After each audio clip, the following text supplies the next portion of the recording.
Hello and welcome back to the channel. Thank you for joining me in another of my wonderful interviews. Now, are you somebody who stands for the autonomy and the rights of the individual? Are you somebody who prefers economic freedom, perhaps freedom from corporate interference and lobbying? Maybe you prefer freedom from inhuman ideologies. I know I do. Freedom of speech, of course, and association, freedom to move around. We all want to move around. We've seen how that's been curtailed fairly recently. Health freedom, that's very important, and body sovereignty.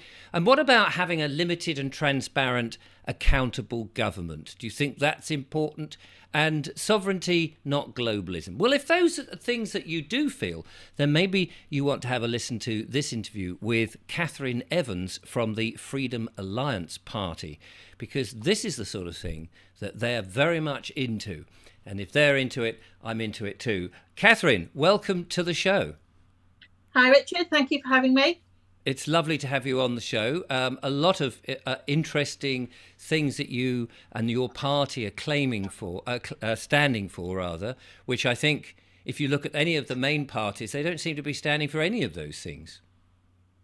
No, it doesn't appear that way to me. I think we are quite a niche party. Which must get and garner the attention of lots of people because we know that we are. Well, I mean, I say it on my show quite a lot that we feel, if not we are defined as being under some form of dictatorship or some form of tyranny. They wouldn't like to phrase it that themselves, but they certainly have this top-down style of government. And it doesn't look like if you go for the opposition party, you're going to get anything different. So we do need something different in the House of Commons. And is that what you're effectively offering? Yes, we are. We're very different. We are not top down. We are bottom up. We're a party made up of the people for the people. So yes, we're very different in our makeup. We have a membership model. We want people to get involved, to give us your ideas, how you'd like things to be run, and get involved in our policy making as well. You won't hear any other political party saying, "Hey, tell us what you think. We'd like your ideas in formulating our policies." So, I mean, apart from those things which are sort of very broad freedom style things, can you go into some detail then about some of the things? We know that, for example, digital IDs is on the horizon, which is supposed to be for our benefit, that we can now interact, or when it comes in, we'll be able to interact with government very swiftly because we'll have our digital persona online and they'll know exactly who we are and every damn detail about us, which supposed to be is good for us. I don't believe that's good for us. We saw during the so-called pandemic the push towards digital IDs with the vaccine passports. Am I allowed to say that, by the way? Am I allowed to say Yeah, the you B said word? it, so I wouldn't worry. Yes, you can say it. It's absolutely fine. Okay, It, all right. Yes, so the party started out about 3 years ago as a direct response to the government's COVID narrative. We firmly opposed the lockdowns, the mandates, the mask wearing, everything that was forced upon us, the way our jobs were taken from us, our abilities to travel. So that's how the party started, as a direct response to combat all those issues. mm. We've kind of evolved now to encompass more of our civil rights and liberties. And I mean, and this is so important because people have, as you said, I mean, it was surprising to me how many people, I mean, the majority of people just acquiesced and went along with these very stringent rules. And there was no listening to anybody who did reject to it, were just not listened to and poo-pooed and made into fools. So how do you go about then pushing this? How do you go about pushing this back within a party that you know is very small and independent and possibly not known to the huge majority of people? Yeah, that's true. We are small and independent and not known to many people. However, saying that, we have stood over 250 candidates in local elections over the past couple of years. We've got membership that crosses the whole country, and we've stood candidates in many constituencies and wards around the country. We haven't won any seats yet, that's for sure. But I think there's a rise generally of freedom orientated parties. And so there were more and more independent candidates as well. Our previous leader, Jonathan Tilt, you may have heard of him. Yes, I've interviewed him actually on the show. Oh, right, okay, yeah. So after leaving the party, he's still very much involved in the freedom movement and has gone more towards supporting independent candidates rather than under the umbrella of a party like we are. But it was absolutely shocking during the pandemic years where the opposition just were not the opposition at all. And I think it's cemented in many people's minds that the legacy parties, they're literally four cheeks of the same arse. Yes, very true. And there really needs to be a strong opposition to that, and not just the things that they're bringing about, but the whole system, how government is run.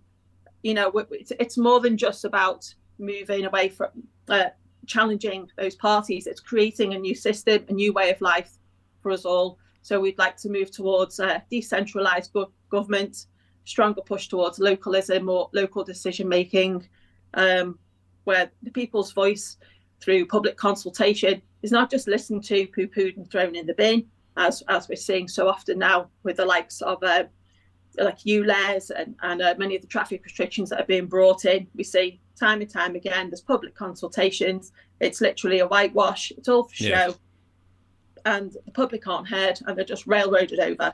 We want to do away with all that and bring the public to the forefront of decision making.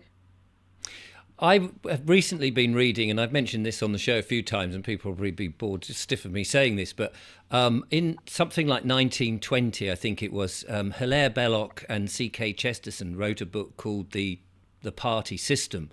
And in it, they said democracy was upside down, that actually it should be the people who are making the policies, and that the representative, your member of parliament, is the one that goes to the executive in the government and says, this is what the people want, go and do it. And if you won't do it, we'll elect somebody else to take your place and actually enact the policies that we've come up with, not what you've come up with, and we have to decide whether we like them or not.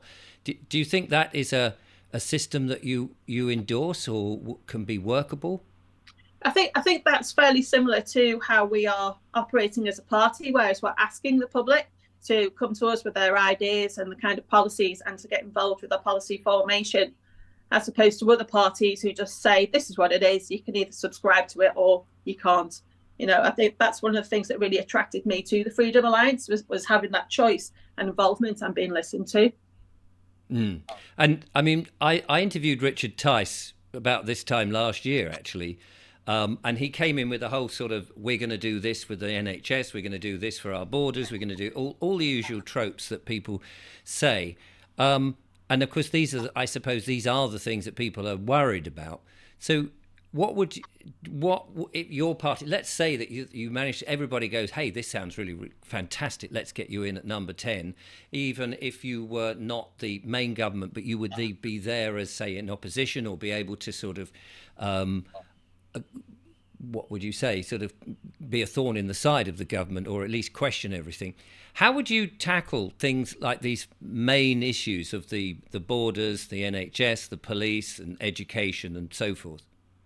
I think all of our policies, if you look at our manifesto, our policies would be kind of driven from that freedom-orientated ideology.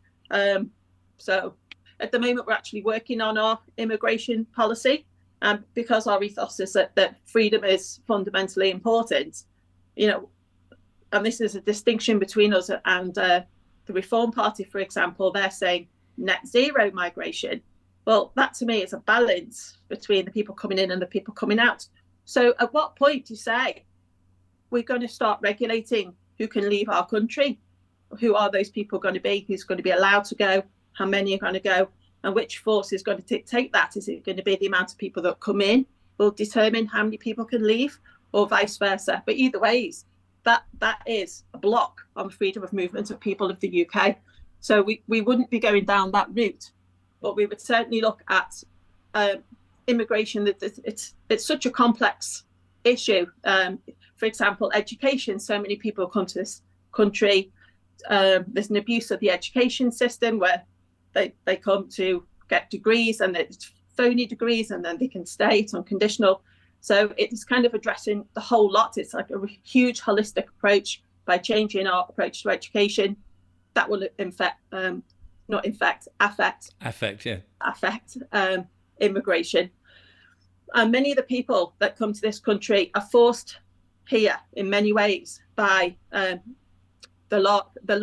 bigger picture, the elites, the huge global corporations, and it's their effect on poorer people around the globe that's forcing this huge movement of people at the moment. So it's addressing the power structures at the very top and breaking them down will then give people more of a choice where they want to stay and the governance of their own countries. I've not heard the thought that you could limit people who want to leave the country. Is that? I mean, that's very new to. I can understand you wouldn't want people necessarily coming in too many numbers, and you would limit people and maybe vet them, or whatever the policy is. But I've never heard the idea that you would sort of prevent somebody from leaving.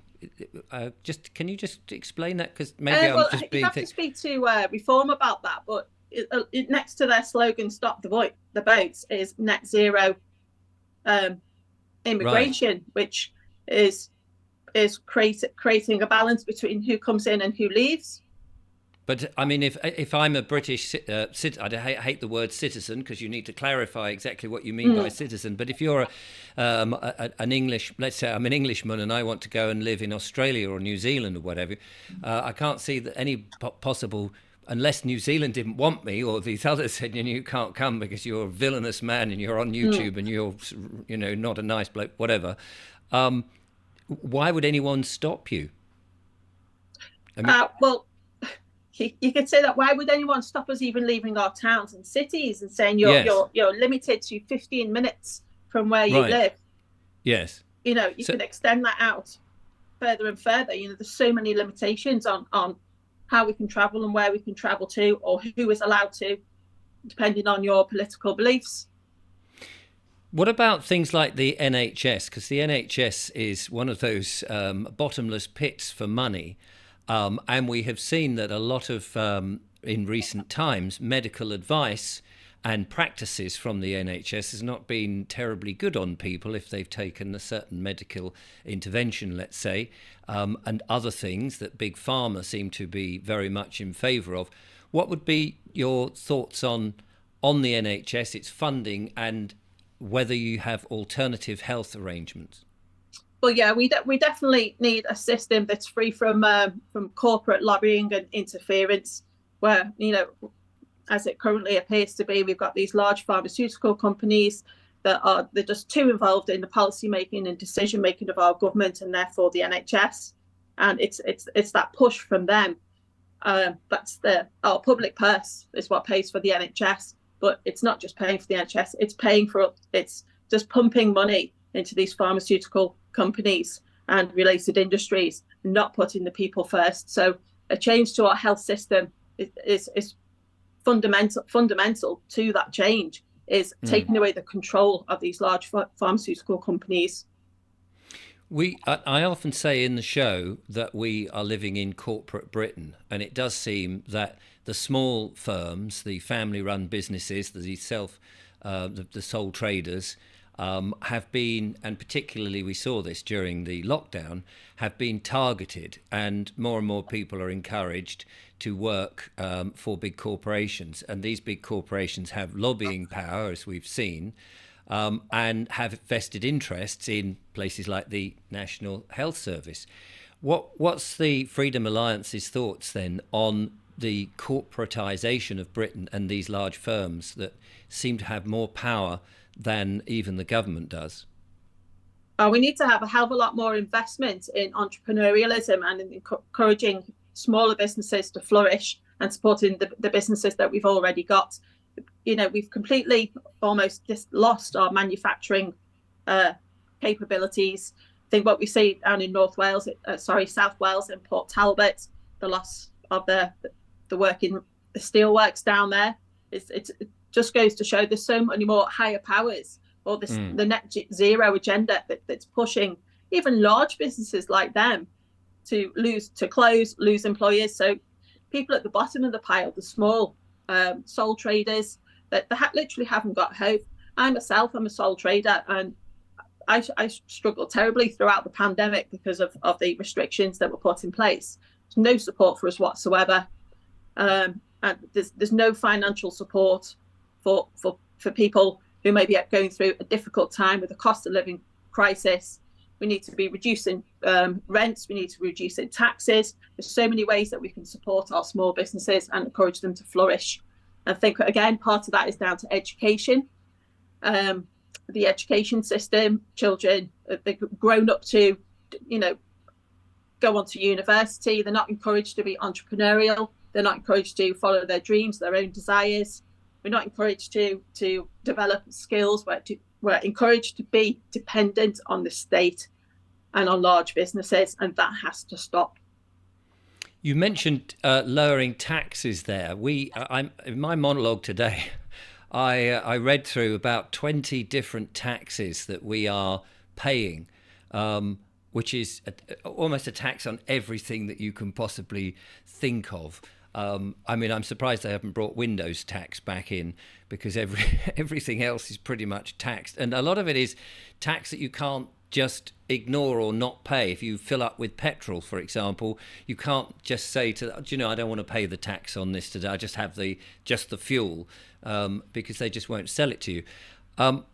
How much tax do you think that we need to have, and what would it be used for? We've seen the government sending some of this tax money. They always seem to have plenty for arming or sending to other countries who are in the middle of military battles. Well, I'm not an economist. I'm not going to pretend that I am. I'm not going to pull figures out of thin air and say it needs to be reduced by, X percent or this amount. But generally, on the whole, it needs to come down on many, many areas, on fuel duties, on VAT, just everywhere it's been put up, council taxes. People are refusing to pay these things now because it's just become unaffordable, and you just don't blame them at all. I think if we had more transparency, if people were held to account, if there was a less brown envelopes, shall we say, if we could see that the money was actually going and being spent on something that we actually wanted to be spent on, and not wars in other countries, people might be more inclined to be agreeable to pay those taxes. I imagine that if you're putting policies forward that the people want, not many of them are going to say, can we have a war, please, that we fund? Of course not, no. That again is one of our policies, that our military should be for defence purposes only, rather than running off and helping getting involved in other people's wars, which is not about humanity. It's not about caring for people in those places. It's all about this. What can we get out of it at the end of the day? And war and the loss of people's lives that has been manipulated just to make our own country richer is absolutely despicable. That should be put an end to. And when you say it makes our own country richer, when you look around and you see the shabby streets and the terrible utilitarian buildings and the not very the uglification, let's say, of Britain, the money that's coming in isn't actually making. It doesn't seem to be making Britain better. It just seems to be making. Completely accurate. I wouldn't say it makes our country richer. It makes some people that fell at the top of the tree, the people in, say, the elites or the globalists. It makes those people richer. It doesn't make the people like you and me any richer. It makes us poorer. Yes, no, I totally agree with you. Council tax you mentioned there, and that is a big bugbear with a lot of people. And as you say, a lot of people are refusing to pay it. Many can't afford to pay it, or they're struggling to find a solution to pay it. It seems to me a very unfair tax, and it seems to be administered and collected in an extremely brutal way for a lot of people. How would you approach the taxing or collecting revenue for the benefit of the community, which is what council tax is sold as, but we know it goes to a big fund directly rather than straight to the council? It needs to be a complete revamp of that system. People shouldn't be penalised for not paying their council tax. If people want to pay more, if they want to contribute more, then they should be able to, but people should not be penalised for not paying it. And if you can afford this amount, that should be fine. If you want to contribute towards one particular sector, that should be fine. The whole system needs to be ripped up and start again. You can't say, oh, have no tax whatsoever, because we do need infrastructure, we do need roads, we do need fire engines. So the money has got to come from somewhere for that. But the current system is wrong, and it's damaging to the poorest in our societies. I mentioned in one of my shows, wouldn't it be nice if you were unable to pay, that you had an option to contribute in a different way, perhaps with your labour in some way, either driving people around for Meals on Wheels, or painting some of the local buildings, or contributing in some physical way that you offer your time instead of just money. And this is it. We need to think outside the box and think of other ways that people can contribute. And these other ways can be mutually beneficial, particularly, like I say, with the care systems, with the social care, and lots of people need support, need help. These things previously used to come from within the heart of our communities, and there's no reason why people can't go back to that way of living and existing, which could actually be more beneficial to people than just being given a set amount of money from the council to have someone come and heat up a microwave meal for you one day a week. Yeah, absolutely. Housing always is one of those things that we're told is a huge problem, and we have to keep building lots of houses. How does the Freedom Alliance, what do you view on these? My worry is that we're building houses on farms, which once you've done that, those farms can never come back because you've covered them in concrete, brick and tarmac, etc. And I'd be curious to know what sort of policies you might have for housing. Right, yeah, so for our housing situation, we shouldn't be building on our green belts. That should be used for farming, and that's a different subject. But a lot of farmers these days, they get subsidies to leave fields not actually farmed, which is just crazy way of thinking. But you also find there's so many homes these days that are built for they're not built for families, and that's forcing people to live apart from their families, or it certainly doesn't help keep families together when homes are far too small. I've forgotten the beginning of the question. What was it? Well, I'm just thinking about what the overall housing ideas are. I mean, to me, community seems to be very much the thing that has been broken up in the current system. And some way we need to bring that together, because it's good, in my mind, it's good for society. It's very cohesive. It is, you're absolutely right. And a lot of the forces that drive people to go and live in cities or move away from their communities, it's the lure or maybe greed or status to go and enhance your job prospects. But to me, are they the most important things in life? Perhaps being in a family, in a community, they're just as rewarding as disappearing off to a city and living a life alone, but for a better salary. Absolutely. And talking of salaries, of course, you're talking about money. We have the advent of CBDCs, the central bank digital currency, controlled money, programmable money, digital money, and all of that. I know that you're very big on keeping cash alive. Maybe you could tell us a bit about that. Yes, we are very big on keeping cash alive. We do have leaflets. If you become a member, we have leaflets, and we do template letters for our memberships to write, I don't know, say to Steve Barclay or about leaving the WHO, for example, or etc. But one of them is like this. So we're asking people to go. Just hold it up one more time. Okay.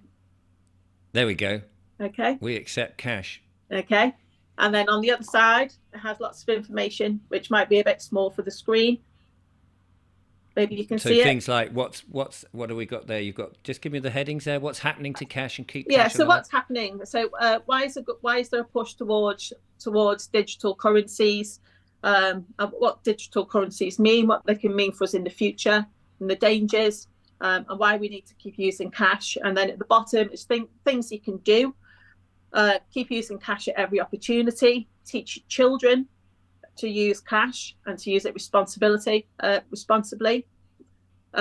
Withdraw cash from your cash machines, and to try and keep high street banks going. for as long as possible, because once the CBDCs come in, they'll be gone. Boycotting businesses that don't accept cash whilst we still can, because at some point we may not have an opportunity to anymore. Try and keep your online purchases to a minimum. And again, that helps with keeping cash in our local economies. If you're not buying something from China, you're buying something that's been made in this country, or even more locally in your local communities, then that's helped keeping our money in our local economy. Yes, absolutely. I mean, one thing there for me that's important with cash, however that cash is, whether it's in fiat currency or in gold, silver, or however it is, it's private. That you're buying something and nobody else need know what it is you're buying. It's your affair. You're trading with somebody else, and that's just your business and their business, obviously. But the government doesn't need to know and make a judgment on you. That's absolutely right. You know, we should have privacy for our financial transactions, and anonymity. Sorry, I think one of the reasons why the government likes to know everything is so if it knows all about your financial transactions, it adds to our gross domestic product. It makes us look good. Look how much, how great we're doing as a country. If we trade between ourselves, if we trade in cash, or if we trade in services, or swapping products between each other, they're missing out on the taxes, and they're missing out on knowing those transactions have taken place. Plus also the large global companies that collect our data about what we do. They build complete profiles about people based on their internet habits, what they look at, what they're buying, and this information is all sold on to other people to try and help nudge us and manipulate us into either buying other things or into our political choices and maybe health-related decision-making. Yeah, no, I totally agree. All that data selling, in which they can then take advantage of that and nudge us into areas that they want us to behave and not how we want. And you picked up on there on the fact that when you're trading amongst yourselves, the tax is not being necessarily collected, or it might be declared. But in my mind, why the hell should they be taking any money from a transaction between you and I? I mean, what business is it of them? They've already got it. You know, if I drive to your place and I put petrol in, they've already taken something like 75% of the blooming fuel costs as it is. Let's talk about the education system, because kids are going to schools and the curriculum now is out of the hands of the mothers and fathers. Children are being taught stuff that the mothers and fathers are pretty ignorant about, and in particular the sexualization of those children. And I know that you've got on your list of things that you gave me is sex-based rights.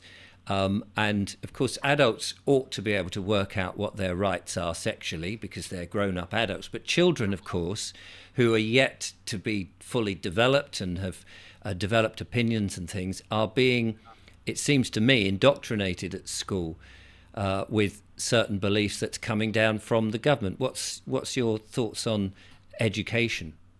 Yeah, I agree with Richard. There's a certain woke agenda that's being played out in the playgrounds and classrooms at schools. Parents aren't aware of what's going on. I think my view on education is it doesn't stop at the school gates. So do not think for 1 minute as a parent you haven't got a role to play, or the wider family and community have huge roles to play in the education of children. I feel like with the Freedom Alliances, we would like to see a lot more choice for parents to educate their children at home, or send them to kind of schools that aren't state regulated, so children can develop their own personal interests. I just find with the GCSE system and the qualification system, there's very little vocational that's there. You have to wait until you get at least to like apprenticeship before there's any opportunity to do vocational skills. So that it needs to be brought right back to basics and start again with what children really need to learn about. I mean, don't know about you, but I haven't used my French verbs for a very long time. No, me neither, I have to say. Of course, if you'd gone into translation or things like that, or an interpreter or something like that, of course, that's a different thing. But, if you're not using these things, sometimes it's nice to have a broad range and understand that people talk a different language. That's one thing. Yeah. But, no, you're absolutely right.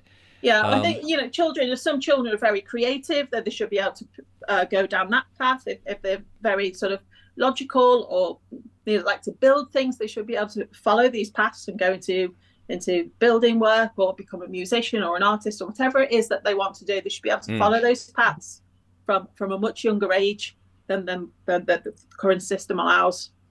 Do you think school classroom sizes and schools themselves are too big?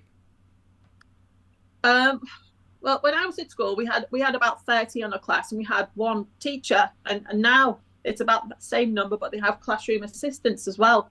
But I feel the teachers, there's so much red tape and paperwork. The actual job of teaching is it's kind of a lot further down the list than all the box ticking exercises that they have to do. And another thing I found at schools is the push towards like the technocratic reach into schools is just horrifying, where children these days, they're not even taught to hold a pen. It's mouse skills, it's using keyboards, all the schoolwork and the homework. The push is to do it online, and particularly during the pandemic, so many children were given laptops and iPads and things, and they haven't gone back to using pen and paper. Yes. I think that's it. Again, it squeezes the creativity, and it turns everything into a right or wrong. There's just so little space for that organic thought and learning processes. It's just completely lost with that push towards technocracy and having to do everything. You can't even learn these days unless you've got a computer or an iPhone.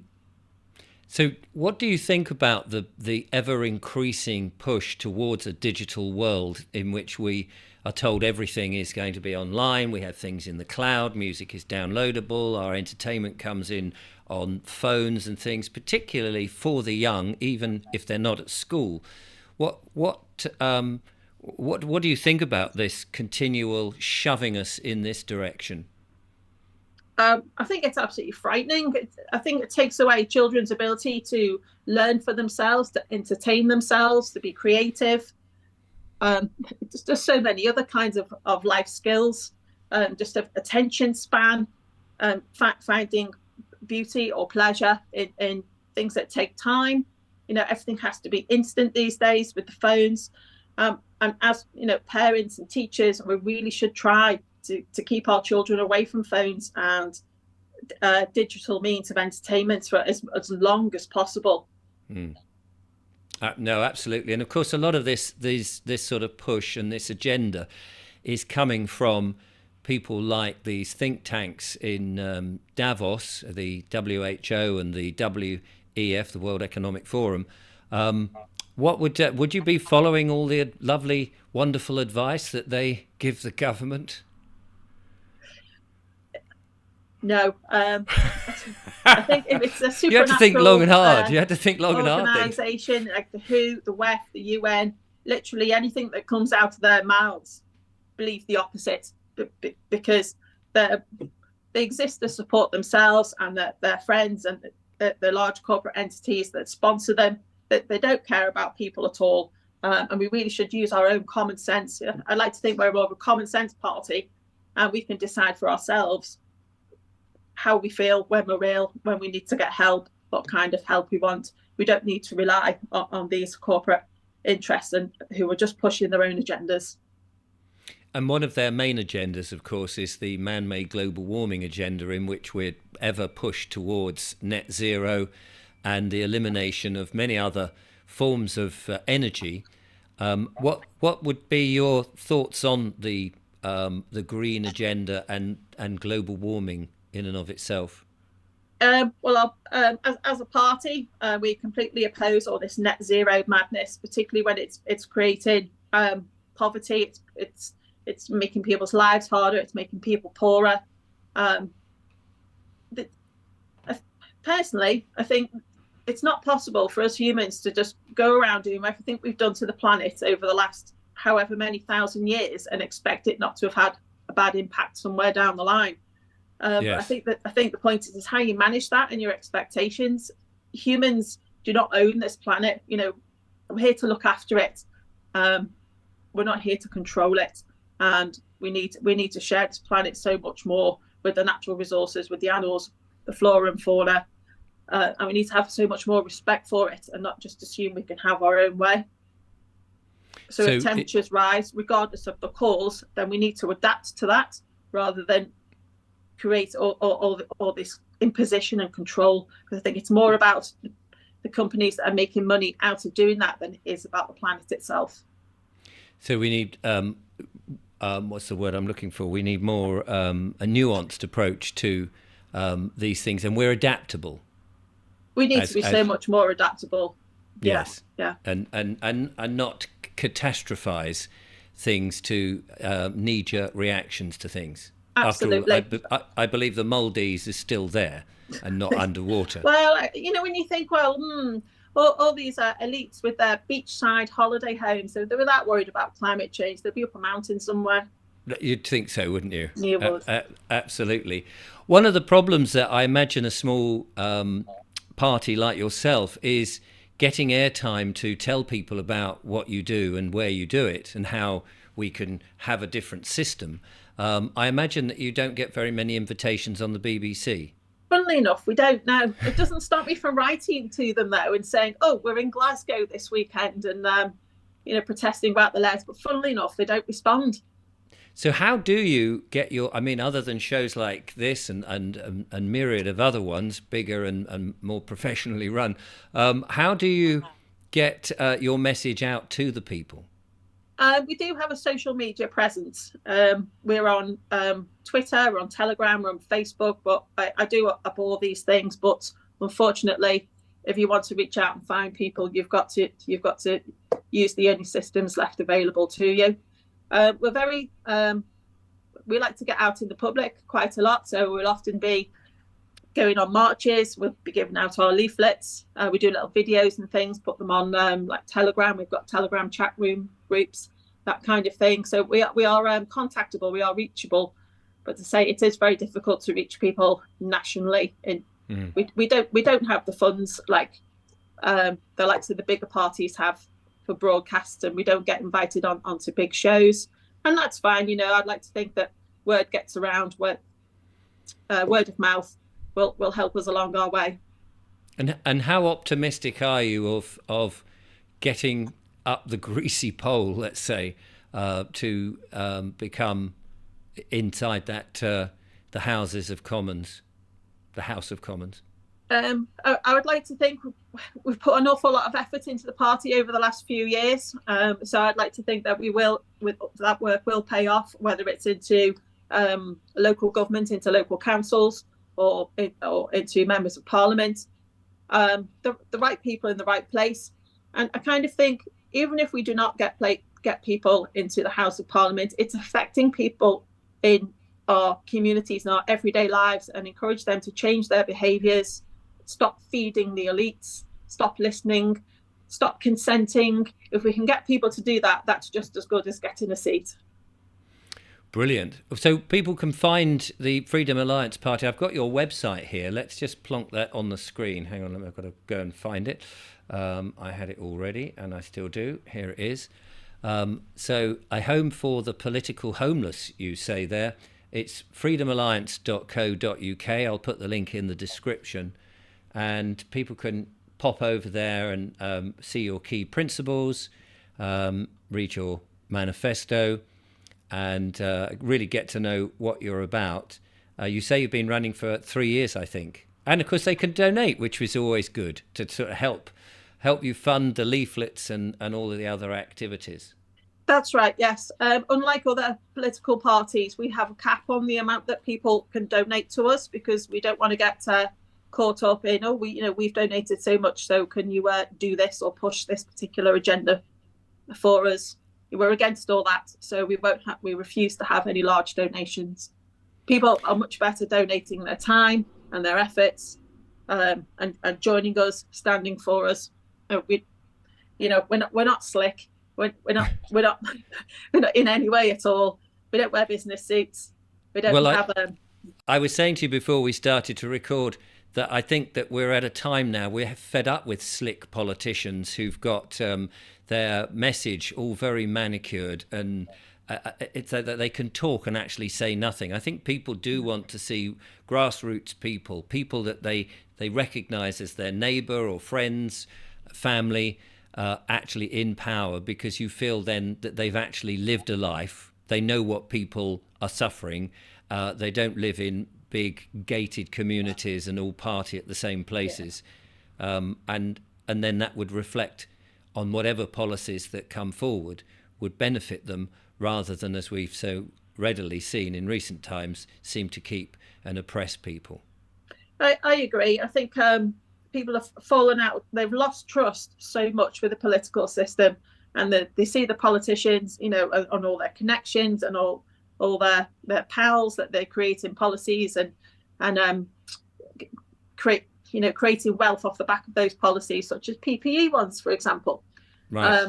I think people do want politicians that live next door to them, that they can see them down the market or in the pub, wear the same clothes as them, talk the same language as them. If we're to get any kind of trust back and to get the people involved in politics, we need to break through these ceilings.